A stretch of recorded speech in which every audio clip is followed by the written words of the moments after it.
On October 3rd, 1962, the United States successfully launched its fifth manned spaceflight.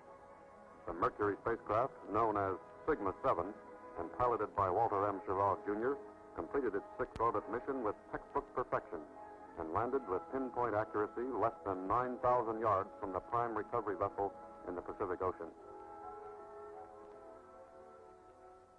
After a medical examination, a short rest, and a complete discussion of his flight with Project Mercury officials, astronaut Schirra returned via Hawaii to the home of the Manned Spacecraft Center in Houston, Texas. On October 7th, he delivered a first-hand report of his flight to the nation and to the world. Before some 300 members of the worldwide press and more than 200 distinguished guests, the conference was opened by the administrator of the National Aeronautics and Space Administration, Mr. James E. Webb. Let me briefly say that we are here today for an important occasion, the first pilot's report to be held in the new home of the Manned Spacecraft Center in Houston. In the future, as our space flights last for longer times and extend over greater distances, our operational control of these flights will shift from the Mercury Control Center at Cape Canaveral to our new multi-purpose Mission Control Center here at Clear Lake. So today, as we hear from Commander Schirra, we will be hearing but the first of many reports which brave, competent, and dedicated men returning from the far reaches of space to this new home of the manned space flight will give, not in secret, but openly for the benefit of all mankind. Now, at the time John Glenn made his pilot's report on his flight in Friendship 7, I stated that the space accomplishments of a great and powerful nation depended not only on the bravery and competence of pilots like Shepard, Grissom, Glenn, and now Carpenter and Schirra, not alone on the knowledge, skill, competence of large numbers of scientists and engineers. This success giving the United States space effort not only their closest attention, but the kind of support that will ensure fast progress from the kind of early flight on which Commander Schirra will report today on to our Gemini, to Apollo, and on to the moon and beyond. Now, to present Commander Schirra is Dr. Robert R. Gilruth, himself the recipient of NASA's Distinguished Service Award and Medal, and the director of the Manned Spacecraft Center, Dr. Gilruth. Thank you, Mr. Webb. Ladies and gentlemen, last Wednesday, Walter Schirra became the fifth American to ride a rocket into space. The external details of his flight are well known. Since he landed, the internal details, his responses and reactions to space, have been recorded and will be analyzed for future reporting, along with recorded data on the space vehicle and the worldwide network operations. Today, we will have the pilot's initial report on the flight from his own observations. He was in space for over 9 hours. He was weightless for over 9 hours. He had considerable time for observations and reflection. Flights like Wally's are essential to our progress in space, but they are also very serious business, requiring the greatest of efforts on the part of many individuals and organizations. They are pioneering flights with considerable element of danger still involved. With so much at stake, a little tension breaker is a big help. In this vein, as Wally emerged from the medical area in Hangar S to depart to the Atlas gantry, here he was all suited up and ready to go at 3 a.m. He said, "I didn't have much to do today, so I think I'll put in a little flying time." Well, Wally, you sure did put in some flying time, and we're anxious to hear all about it. Wally Schirra. Sigma 7 is a name to me that connotes an engineering symbol. It is the 18th letter of the Greek alphabet, and it also connotes summation. Basically, what we wanted to connote with this name was the very many inputs that have been brought forward to develop this flight. The fact that we had previous flights where we needed to make our initial steps into space. The fact that we had operations analyses of the previous flights, engineering analyses.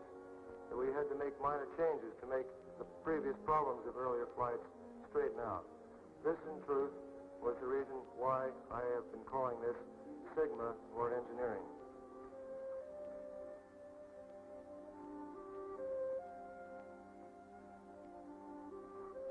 These earlier flights, starting with Al, backed up with Gus, John's orbital flight, and Scott's orbital flight, meant so much in helping me to realize what I needed to do to add to the knowledge that they had already accumulated.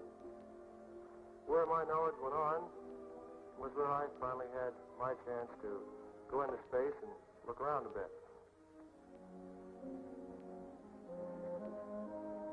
The sensations of launch are as perfectly described by both John and Scott. The railroad train that you're sitting on really does move out. It's somewhat larger in size than the afterburners I've been used to flying, but in essence I had 5 engines instead of the typical 1 or 2.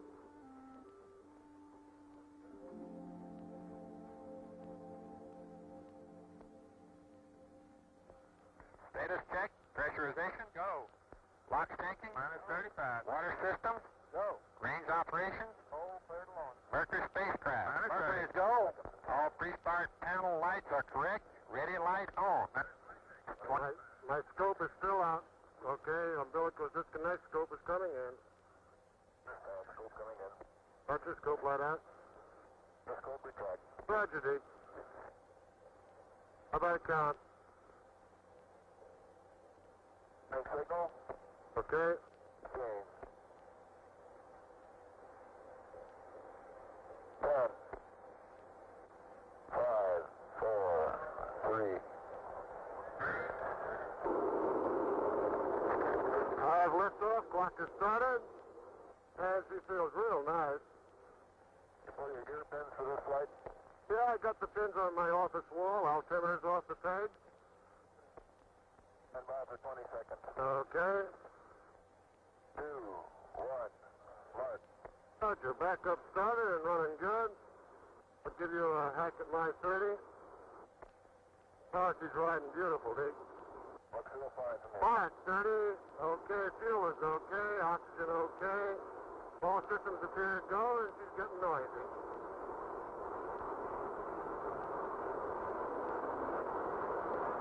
Not at all too noisy. Easy to talk through.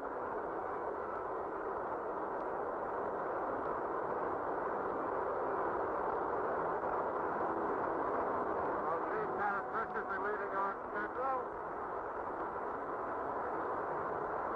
Fuel is okay. Oxygen is okay. Half pressure seems to be as high. And she's really moving.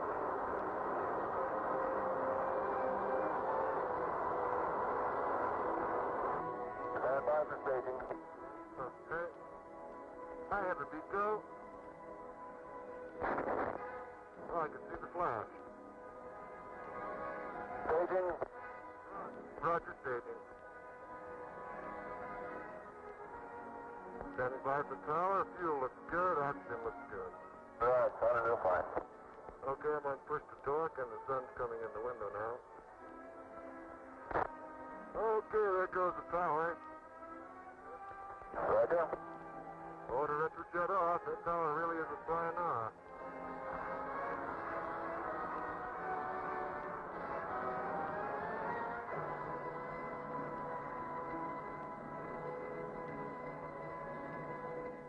The overall flight, I thought, was a textbook flight. We've had problems in the past, and they've been solved. I felt that I could go along and really let this machine do its own job. When I had jobs to do, I could concentrate on those. Stand by for Tico. Tico. I have Pico, Cap 7 in Octane, and it's very pleasant. Going to fly by wire low, going to fly by wire. That's by the wire. Yours answering very nicely. Roll answers nicely. She's turning her own Let it go until all the capabilities. Very good. I like that kind. After capsule separation, naturally I commenced the first flying phase of the flight, where I performed a fly-by-wire low turnaround. Fly-by-wire low only means that we have changed since John's and Scott's flight. We've added a switch to permit us to use the very low thrusters for maneuvering while in orbit. This made it much easier for me to handle. In Scott's case, he had a little more trouble with the high thrusters coming in frequently. This way we could cut them out, and I could concentrate completely on control and continue with other tasks simultaneously. Could devote attention to monitoring the various meters that we'd added. We've added temperature meters to record the temperatures of each of the low thrusters that I was using. We had rather increased readouts on the electrical system. We've added instrumentation to Sigma 7 to give us a very accurate readout on the chute temperature circuit. I believe that some people thought we were having a chute problem. The cool analysis on the surface in Mercury Control Center while in an air-conditioned room obviously gave me the opportunity to pursue the chasing down of the proper coolant quantity flow to bring the chute under control. And this is what we did. Sigma 7, this is Colonel Complex transmitting on UHF HF. Do you read? Over. Roger, Colonel Capcom. Do you read me? UHF low. Over. Roger. Stand by this frequency 7 for Capcom. Okay. How's your suit tent doing now? It looks like it's holding up. Let it sit for a while. All TM system good, 7. Roger, I think the only problem I have is the suit circuit. I'll work on it for a while and see how we are. Takes a wee bit of time for that to stabilize. Right, that's what I'm trying to do. Duke, I finally got a grasp on this thing where I'm beginning to feel a little cooler, and the suit inlet temperature is now down to 7.6. Over. You prefer to maintain a sound close, correct? Right, I've been sneaking up on this thing for almost a whole orbit. I really do feel I'm getting cooler. The suit inlet is now about 7.5 to 7.6. So I am making progress. Over. I understand. You are getting a slight decrease. That is affirmative. I'd rather not throw in the sponge on the setting I have so far. I understand. You prefer to let it stabilize a while longer. Indian Ocean ship, Indian Ocean ship. This is Sigma 7. I read you. How do you read me? Over. Do you have anything to say? Roger, I have good news. The suit inlet temperature is now 70 degrees. Over. Sigma 7, Surgeon wants to know if you feel particularly hot. Over. Negative. I feel very comfortable. I think we got that problem licked. Roger, understand. Roger, everything is good here. Thank you very much for waiting for me to come by again. The systems that we were working with in Sigma 7 will differ somewhat from those that will be in Gemini and Apollo. But the use of these systems, the pilot control of these systems, is something I felt was my responsibility, was something I felt I could prove, and was something that the range itself was helping me evaluate. Yes, sir, this is Sigma 7. Read you loud and clear, help me. You're loud and clear also, Wally. Okay. I would like to go ahead with my night yaw check on fly-by-wire low. Roger, we'll stand by. Okay. I'm using the moon, which is to the left of me, and it's a real good fix for it. I'm just going to go ahead and cover up the attitude indicator, and you can watch the yaw. I'm going to gyro 3, trying to select fly-by-wire low at this time. I'm going to put the moon in the center of the window first, and holding roll and pitch, and then put the moon back where it belongs. Moon is approaching the center of the window at this point. I'm quite satisfied with both day and night checks. I've been real pleased with it. I have to say that this has been a real treat to see these bears fall into place. We needed to find out how long the control fuel would last. John's case and Scott's case, we were fairly low on fuel, but we didn't have the high reserves that we were trying to put on my flight. We only wanted 3 orbits. There was enough fuel for 3 orbits. They had enough, obviously, to complete them, or I wouldn't have been able to introduce them to you today. My intention was to use so little fuel that no one could argue that we had enough fuel aboard Sigma 7 for 18 orbits if we wanted it. I think I proved that point. Sigma 7, Hawaii Capcom. Roger, Hawaii Capcom, it's 6-7. How do you read? Reading it. All quantities and systems are green. I am green. Okay, fine. Cape feels you're in good shape, Wally, and so I have good news to give you a go for 6 orbits. Hallelujah. We had requirements for terrestrial photos looking at various land masses to see if they might show something that might help us for analysis of the surface of the Earth and possibly to extrapolate it for other planets. In addition, the Weather Bureau wanted to confirm what type of filter would be best used for the Tyros and Nimbus vehicles. As a result, I carried a black and white back on this camera with 5 different filters, all in a row, all shooting simultaneously. In other words, there were just 5 strips in a plane. These filters will help us determine which filters to use for weather observation satellites. The fireflies, as John described them, were perfectly described. The coloring was the light green that you can see on a summer evening on an open field. The white, frosty type articles, as Scott described them, including the lathe turning, I saw one of those, Scott, were exactly as you described them. I had a chance to evaluate both. My own opinion is, and it's going to take another one, to come up with a series of opinions on this, was that they were from the capsule. I don't know whether we'll see them on future flights. I know we'll see them on future Mercury flights. Whether the same chemicals, the same byproducts of control or cooling are with us in future vehicles, I'm sure we'll have some new reports on fireflies and white objects. At any rate, they are there. Coming up to the retrofire, I should say at about 29 minutes to go, I finally realized that this very, very pleasant flight was approaching an end. Al and I ran the retrofire together, and we were both satisfied that everything was working properly on time. Pacific Command Ship, this is Sigma 7. Do you read, over? Roger, Al. Read you loud and clear. Stand, you're ready to go home, Wally. Roger, Al. I've got, I'm coming up on 30 seconds to go. I'll give you my light. Okay. I've got the 5-minute light on it. It's a 30-second light. 5, 4, 3, 2, 1, light. There it is. I've got a light in the tone. Tone is out. Very good. The timing is right on, Wally. I'll count down to retro sequence, and you'll arm the spooks at 5. That's correct. Here we go. 10, 9, 8, 7, 6, 5, Never. 3, 2, 1. Sequence. I have sequence, and the capsule's nice and tight. Got attitude green. She's sitting here just like a tight rock, Al.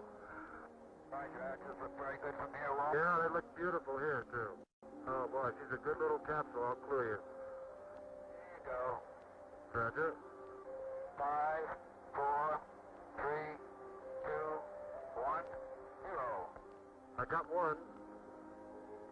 And she's holding real tight. Very tight. I got 2. The attitudes are right on the money. I got 3. Emergency retro jettison fuse switches on. Roger. They are on. Retrojet is on. Got sunlight. Everybody's very happy. I'm going to fly by wire, Al, to pitch up the re-entry attitude. Manual is going in. And we're showing you have about 6-8% auto and 8-4% manual fuel left. I think our readings are about. I got 6-8 auto and 7-8 manual. Standing by for retrojet. I have retrojet and light is green. I could hear it, by the way. Very good. We confirm retrojet. Typically, one must talk about the 9 hours of weightlessness. I don't believe I can recollect anything about weightlessness any more than Al Shepard could from the first time people asked him on it when he was briefing on his flight. To me, it felt like I was flying another vehicle, just as if I were flying an airplane. Everything looks good. Got 55% auto fuel. Passing for 70,000 feet. 65,000. Attitudes are very stable. Coming up on 60. Big command doing very well. Coming up on 50. She looks like a sweetie. Coming up on 45,000. And down to about 1 G. Preparing to punch the drogue at 40. 31. Punching drogue. And the drogue is out. You can hear. I can't see her because of the clouds. Attitudes are holding well.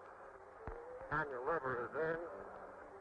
IHS fuel is going pretty fast. I can see the drogue now. Drogue looks very good. I'm going off dead to actually don't need it. Big command is burning itself out. And the off stamp is doing nothing, just sitting there. I'll put her in auto mode just to let her pump out. Roger, I'm coming down on 20,000. Standing by for snorkel. Cabin pressure is increasing. Snorkel should go. I believe snorkel is blue. I felt them. I will pull it anyway. Have emergency rate. I think I led the snorkels a little bit on that one. And dumping H2O2. Switch gears on. Standing by recovery arm is arm. Standing by for main chute. All switches in proper position. Canyon fuel is almost all gone. There goes drogue and main is out. She's out beautiful. Nice blue sky. Main is de-reefed. And looks like a sweetie pie. I feel marvelous. This is a beautiful flight, wasn't it?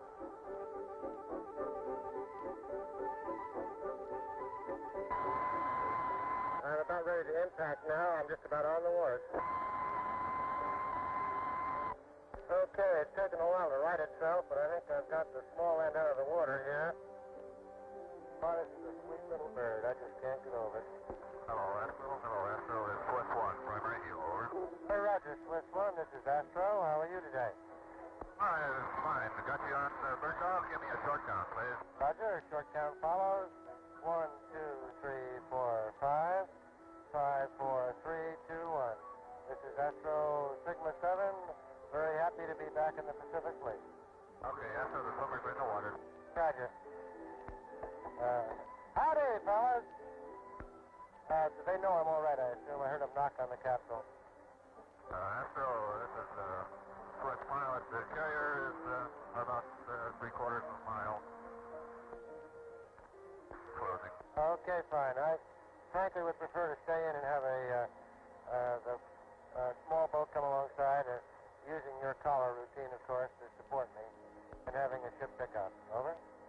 Roger, understand you want ship small boat. We'll give them that word right away. Sigma 7 was dry as a bone. I was comfortable. I should say that the recovery forces had practiced. I knew that Captain Rankin had practiced with his crew to pick me up, and I decided I want to come aboard first class, and did. We've extended our envelope now to 9 hours. I feel that some concern had been expressed in the past from incomplete reports from other sources that space sickness might be a problem. I am here to say that there was no problem at all. There was no break-off phenomena. There was no uneasiness. There was no queasiness. I felt great and would like to have continued for the balance of 12 more orbits.